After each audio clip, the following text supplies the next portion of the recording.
Et salut à tous, j'espère que vous allez bien. Alors aujourd'hui on va aller faire un petit tour du côté de l'actu. Il y a pas mal de trucs assez intéressants, principalement côté jeu, avec des bonnes nouvelles, comme l'arrivée par exemple, de Ghost of Tsushima et tout ça. On a également des infos du côté de chez AMD avec peut-être du machine learning qui arriverait au niveau de l'upscaling.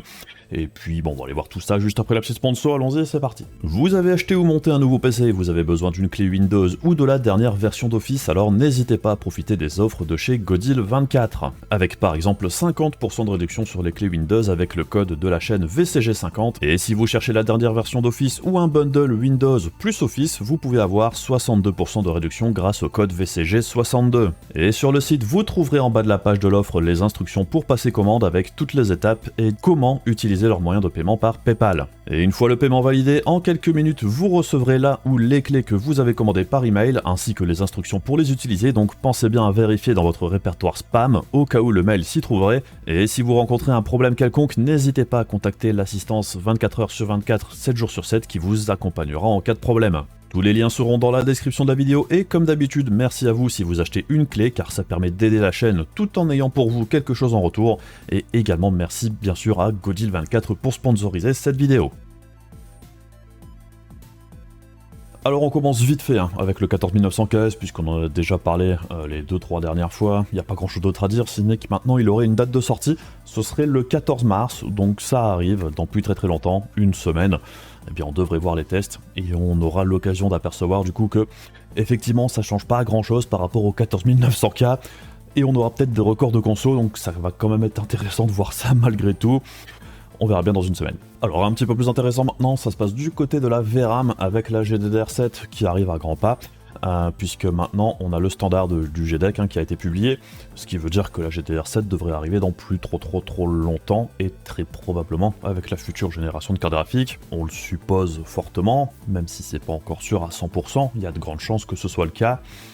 Alors la GDDR7 bien évidemment, ce sera plus rapide que la GDDR6, donc plus de bandes passantes pour les cartes graphiques, mais ce qui est aussi intéressant avec la GDDR7 par rapport à la 6 et la 5 et toutes les autres auparavant, eh bien c'est qu'on pourrait avoir des puces de mémoire avec une densité différente, ce qui veut dire qu'on serait plus forcément obligé d'avoir une certaine quantité de VRAM par rapport à la taille du bus mémoire, puisque jusqu'ici, à cause de l'adressage de la RAM et tout ça, on était obligé d'avoir par exemple, avec un bus de 156 bits, c'était 4, 8, 16 ou 32 Go de VRAM, et avec des bus 192 bits par exemple, c'était 3, 6, 12, 24, 48, à chaque fois c'était multiplié par 2, mais on pouvait pas par exemple faire un bus 192 bits et mettre 16 Go de VRAM, c'était soit 12, soit 24. Et bien ça apparemment ça pourrait enfin changer, on pourrait par exemple avoir une carte graphique avec un bus 128 bits et mettre 12 Go de VRAM. C'est ce qui a de grandes chances d'arriver sur l'entrée de gamme, très probablement sur la future génération, si ça utilise la GDDR7 par exemple.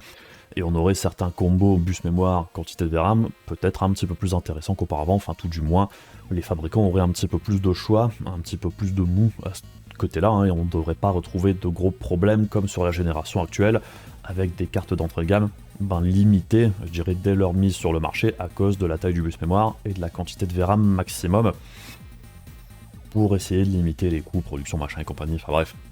On devrait aussi voir quelques aberrations débarquer, comme des bus mémoire encore plus petits, mais avec beaucoup plus de VRAM.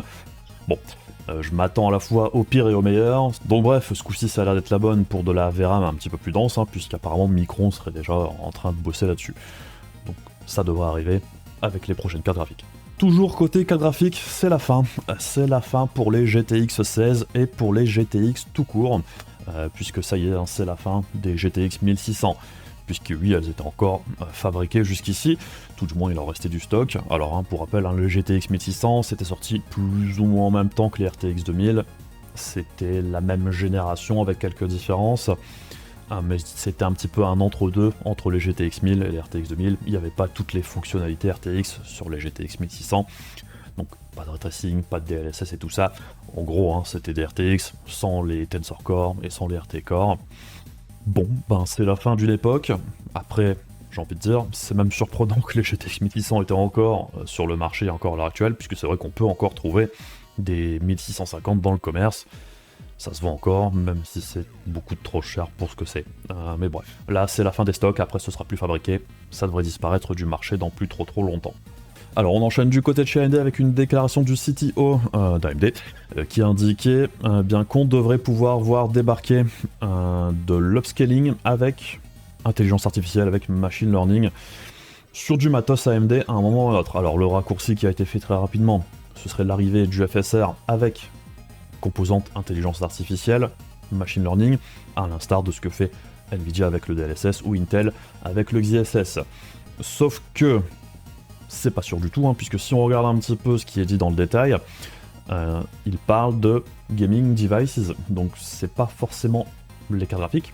Les gaming devices chez AMD, ça peut aussi être les puces semi-custom, comme par exemple la PlayStation 5, la PlayStation 5 Pro, qui doit arriver normalement l'année prochaine, et dont on a déjà entendu dire qu'il y aurait une technologie d'upscaling intégrée à celle-ci, assez similaire justement au DLSS, au XeSS et compagnie.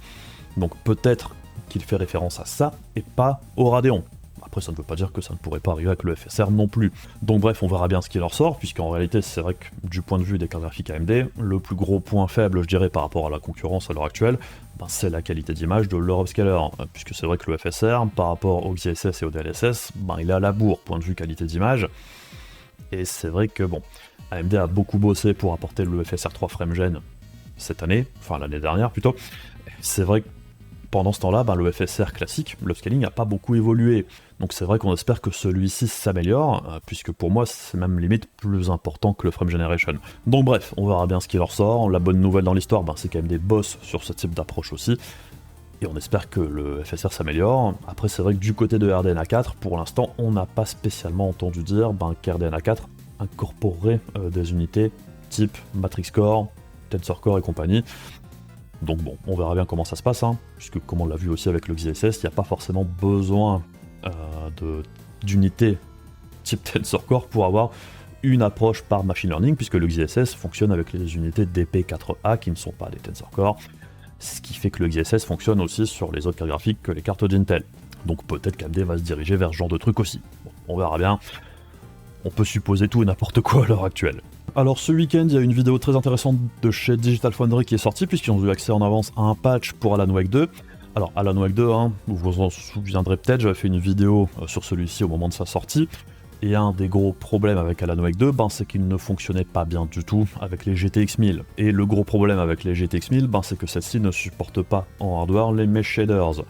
Et ce qui expliquait les performances mauvaises sur le titre pour les cartes d'ancienne génération, puisque même si les GTX 1000 étaient très bonnes cartes à leur époque, et qu'elles ont vraiment tenu très très longtemps, c'est vrai qu'elles n'ont pas toutes les fonctionnalités de DirectX 12 câblées en hardware. Donc on se doute bien qu'à un moment ou à un autre, elles seront dépassées.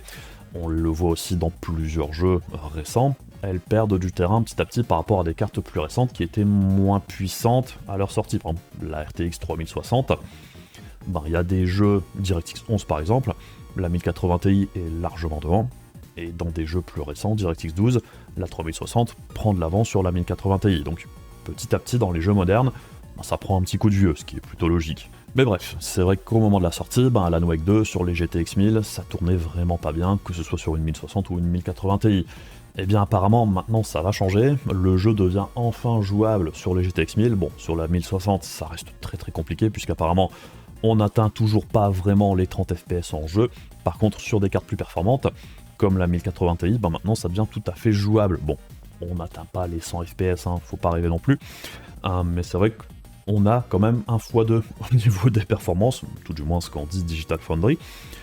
Sur la 1070 c'est 57% et ça bascule du jeu injouable au jeu maintenant jouable pour ces anciennes cartes là, donc c'est une plutôt bonne nouvelle et c'est bien de voir que Remedy n'a pas complètement délaissé des cartes un petit peu plus anciennes, même si ça a mis du temps, au moins maintenant le jeu est jouable, ce qui n'était pas le cas auparavant.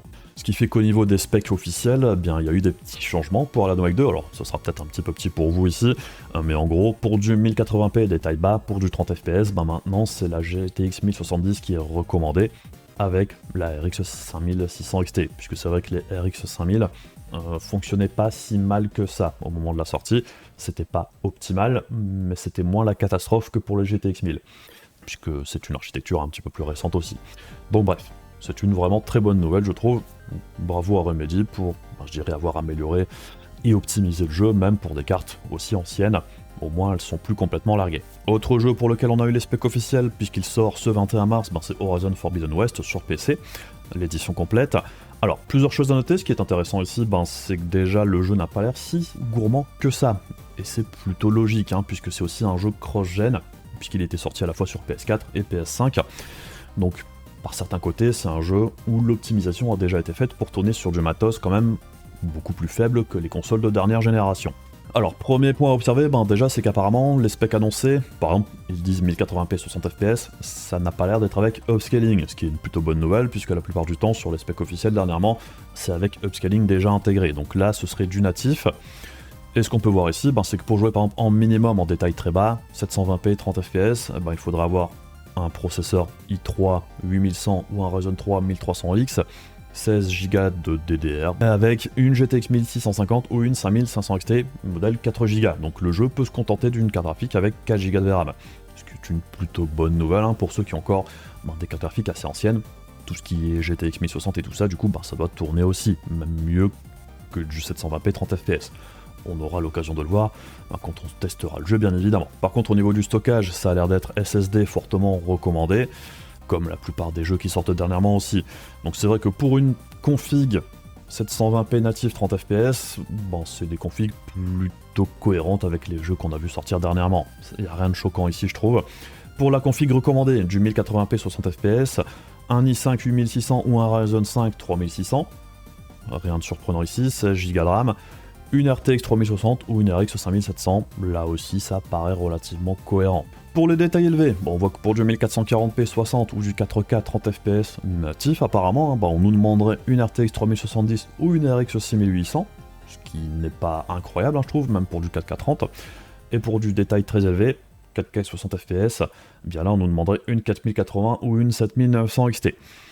Bon, dans l'ensemble, pour de la résolution native, je trouve ça plutôt correct, donc le jeu semble être plutôt bien optimisé. Après, encore une fois, c'est un jeu cross-gen, donc je suis pas vraiment surpris. En plus, il n'y a pas de ray tracing dans le titre, ça va être intéressant de voir comment le jeu se comporte, mais j'ai plutôt bon espoir que ce soit un plutôt bon portage, c'est Nixxis qui est à la manette. Normalement, leurs portages PC sont plutôt bons, donc ça devrait être le cas ici, tout du moins on l'espère. En ce qui concerne les technologies incluses dans le jeu, comme c'est un jeu sponsorisé par Nvidia, on devrait avoir bien évidemment le DLSS 2 et le DLSS Frame Generation, le DLSS 3. On devrait aussi avoir le Reflex, on devrait aussi avoir le FSR2 et le XeSS. Par contre, normalement, je pense pas qu'il y aura le FSR3 Frame Generation inclus, tout du moins pas pour la sortie du titre, ça arrivera probablement peut-être plus tard. En ce qui concerne le XeSS, on espère que ce soit la dernière version aussi. Donc bref, ça sort dans plus très très longtemps, ça va être intéressant de voir comment ça se passe.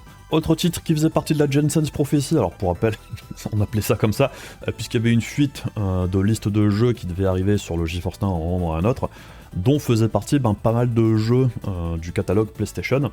Et c'est vrai que sur cette liste, il y avait pas mal de jeux PlayStation qui n'étaient pas encore sortis, même pas annoncés sur PC. Et c'est vrai que ces jeux-là sont sortis tous au fil du temps, en dehors de certains qui n'ont pas toujours été annoncés, comme Gran Turismo il me semble, et il y en avait aussi un autre, je sais plus lequel, et c'est vrai que jusqu'ici, Ghost of Tsushima n'avait pas encore été annoncé non plus, et on se demandait s'il allait sortir à un moment ou un autre sur PC, puisque c'est vrai que Sony, petit à petit, porte toutes ses exclus PlayStation vers le PC, mais plus tard. Donc bref, là maintenant c'est officiel, une annonce officielle de PlayStation, Ghost of Tsushima, Director's Cut va sortir sur PC pour le 16 mai. Et c'est une plutôt bonne nouvelle, puisqu'ici apparemment ce serait Nixxis, comme pour Horizon Forbidden West, et Sucker Punch qui sera à la manœuvre pour le portage sur PC. Et on devrait avoir plusieurs features qu'on a l'habitude d'avoir sur PC. Donc le support des écrans 21/9, 32/9, 48/9 même. Et on devrait aussi avoir le DLSS 3, le FSR3 et le XeSS. On devrait avoir le DLAA et le FSR3 native AA également. Donc en toute logique, DLSS 3, FSR 3, ça voudra dire qu'on aura le Frame Generation. Et comme c'est la version Director's Cut, on devrait aussi avoir le DLC, il me semble, qui était sorti avec la Director's Cut sur PS5. Donc bref, c'est une plutôt bonne nouvelle je trouve, puisque Ghost of Tsushima, c'était un jeu que j'avais beaucoup apprécié quand je l'avais fait sur PlayStation 4 à l'époque. Donc ça fait plaisir de voir que celui-ci sort sur PC, et on se demande toujours d'ailleurs s'il y aura un Ghost of Tsushima 2 à un moment ou à un autre. Est-ce qu'il arrivera aussi un jour sur PC? Bon, comme le premier est sorti, on peut espérer que ce soit le cas s'il est annoncé un jour. On verra si les derniers jeux qui ne sont pas encore sortis de la Jensen's Prophecy arriveront à un moment ou à un autre. En tout cas, il en reste plus beaucoup. Et puis ben voilà, je pense qu'on a fait un petit peu le tour pour aujourd'hui. Comme d'habitude, si la vidéo vous a intéressé et que vous voulez donner de la force à la chaîne, les machins de YouTube, il y a également la page Ko-fi de la chaîne. Si vous voulez me soutenir directement, ça m'aide vraiment énormément. Et puis sinon, on se retrouve très rapidement pour d'autres vidéos. Je vous fais des bisous, je vous dis à la prochaine. Salut!